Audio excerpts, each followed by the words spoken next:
दिग्विजय चौटाला का भवानीखेड़ा के दौरे पर हैं दिग्विजय चौटाला। इस दौरान खबरें अभी तक ने दिग्विजय चौटाला से खास बातचीत की है। उन्होंने कहा बची हुई सीटों पर वो युवाओं को टिकट देना चाहते हैं और ये भी कहा कि युवाओं को आगे बढ़ता वो देखना चाहते हैं। और क्या कुछ कहा, आइए सुनते हैं। आज हम बात करेंगे दिग्विजय चौटाला जी से और वो क्या कहते हैं जी। आज का पहले तो हम जानेंगे कि क्या कार्यक्रम आपके। आज भवानीखेड़ा हलके के अंदर दर्जन भर गाँव के दौरे हैं और दुष्यंत जी क्योंकि प्रत्याशी घोषित हो चुके हैं तो अब वोट की अपील करने के लिए गांव-गांव जाएंगे। बूथ लेवल पर कार्यकर्ता मजबूती से लड़ाई लड़ें। तो पार्टी की जो नीतियां हैं, जो संदेश हैं, भविष्य में इस रण को दिल्ली होते हुए वाया दिल्ली चंडीगढ़ इस ध्वजा को कैसे फहराया जा सकता है, किसान कमेरे की सोच की सरकार हरियाणा में कैसे बनाई जा सकती है, वो सारी बातें वहाँ पर करेंगे।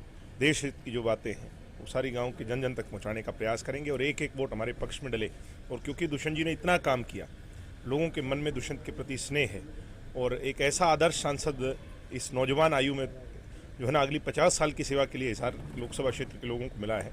मुझे उम्मीद है कि भरपूर बम्पर जन समर्थन जो है दुष्यंत के पक्ष में इस बार हो। कहीं ना कहीं भिवानी की बात करें तो भिवानी की बात में ये था कि आपको दंगल में उतारा जाएगा। मैं पहले दिन से ही कह रहा था कि ये संभव नहीं कि परिवार के 2 सदस्य चुनाव लड़े।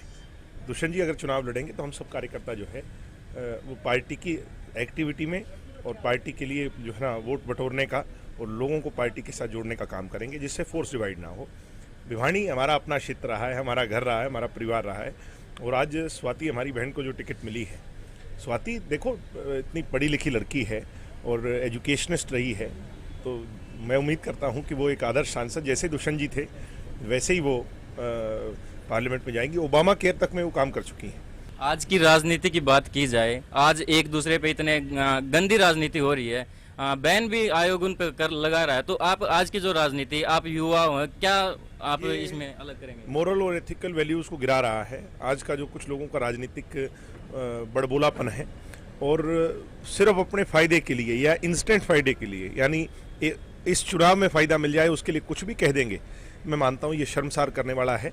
MITC और कोफेड विभाग था तो 2001 में वो चौटाला सरकार द्वारा ही हटाए गए थे और फिर वो 2006 साल बाद हुड्डा सरकार ने लगाए थे। तो अगर आपकी सरकार आती है और उन लगा तो दिए थे लेकिन उनकी पेंशन नहीं बनी थी और अभी उनकी पेंशन नहीं है। अगर आपकी सरकार आती है, वो पहले से ही थे एम्प्लॉय, वो पहले से ही, तो आपकी सरकार पेंशन का काम करेगी? ऐसा नहीं है कि वो हटाए गए थे, उस समय भी उनकी व्यवस्था सरकार ने की थी और आने वाले समय में अगर पेंशन की बात, आपकी बात जायज़ है, निश्चित तौर पर उनकी पेंशन का मुद्दा भी हम गंभीरता से उसको टेकअप करेंगे।